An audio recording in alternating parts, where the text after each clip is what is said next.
Break બાદ હવે આગળ વાત કરીએ તો તિલકવાડા ખાતે નર્મદા જિલ્લા કક્ષાનું 79માં સ્વાતંત્ર્ય પર્વની ઉજવણી કરાઈ। જિલ્લા કલેક્ટર એસ.કે. મોદીએ જિલ્લાવાસીઓને સંબોધતા 79મો સ્વતંત્રતા પર્વની ઉજવણી પ્રસંગે જિલ્લાના નાગરિકોને રાષ્ટ્રીય પર્વની શુભેચ્છાઓ પાઠવી હતી। આ ઉજવણી દરમિયાન તિલકવાડા તાલુકાની 5 શાળાઓના વિદ્યાર્થીઓ દ્વારા શાળાના બાળકોએ દેશભક્તિ અને સાંસ્કૃતિક કાર્યક્રમો રજૂ કર્યા હતા, જેમાં પ્રથમ, દ્વિતીય, તૃતીય ક્રમ આવનારને મહાનુભાવોના હસ્તે પ્રમાણપત્રો એનાયત કરાયા હતા, તેમજ જિલ્લાના વિવિધ વિભાગો દ્વારા શ્રેષ્ઠ કામગીરી કરનારા તેમજ વિવિધ ક્ષેત્રોમાં આગળ આવનાર 63 જેટલા કર્મયોગ્યોને પ્રમાણપત્રો આપી સન્માનિત કરાયા હતા। પોલીસ વિભાગની ટીમ દ્વારા વોલી ફાયરિંગ હોર્સ ધ્વનિનું સુંદર નિર્દેશન કરવામાં આવ્યું હતું। આ વેળાએ તિલકવાડા તાલુકાના વિકાસ માટે જિલ્લા કલેક્ટરના હસ્તે રૂ25 લાખનો ચેક મામલતદારને આયને અર્પણ કરાયો હતો।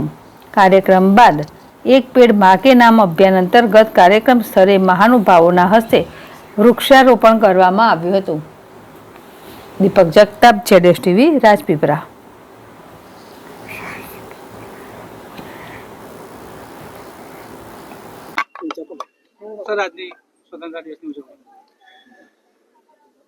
ઓગણએંસીમી સ્વતંત્ર દિવસની જે ઉજવણી તિલકવાડા મુકામે કરવામાં આવી છે, જેમાં લોકોએ ઉત્સાહભેર ભાગ લીધો।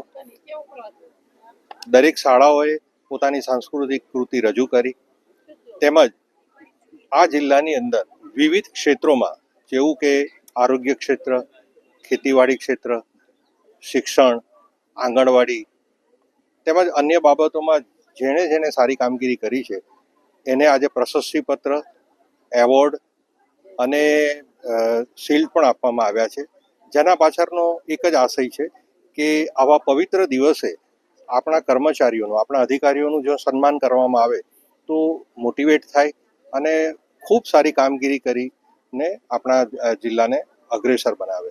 આપણો જિલ્લો ઘણી બધી બાબતોમાં અગ્રેસર છે, જે એસ્પિરેશનલ ડિસ્ટ્રિક્ટ તરીકે આપણે જે સમગ્ર ગુજરાતની અંદર ખૂબ સારી કામગીરી કરીને નંબર મેળવ્યો છે, એવી જ રીતના આગામી દિવસોમાં પણ આપણે 100% ગ્રાન્ટનો સારામાં સારો વિકાસ કરી અને નર્મદાને વિકસિત નર્મદા તરીકે લઈ જવા માટે પદાધિકારીશ્રીથી લઈને અધિકારીશ્રીથી લઈને પ્રજાજનો શિરમોર પર છે અને મને આશા છે કે આ આપણો નર્મદા જિલ્લો ખૂબ પ્રગતિના પંથે આગળ વધશે। Thank you.